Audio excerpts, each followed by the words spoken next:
Il tiramisù è sicuramente trevigiano, noi non ci interessa entrare nella polemica, diciamo che si è riappianato quel vulnus, quel brutto errore, insomma, che era stato fatto non dando la paternità e l'origine del tiramisù al Veneto ma al Friuli. Con questa operazione andiamo a colmare questo gap. Non solo un riconoscimento, ma anche una piccola vittoria del Veneto nei confronti del Friuli Venezia Giulia.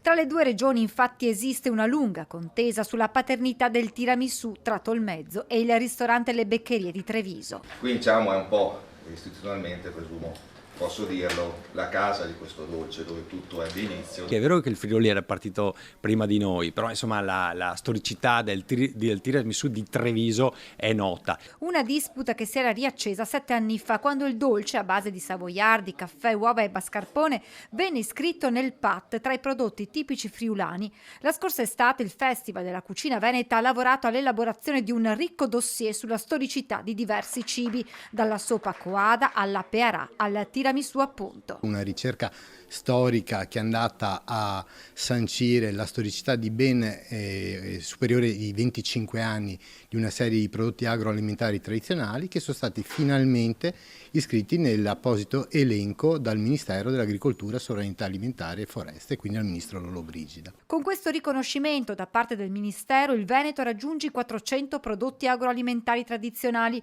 posizionandosi al quarto posto nella classifica nazionale alle spalle di Campania, Lazio, Toscana e superando l'Emilia-Romagna.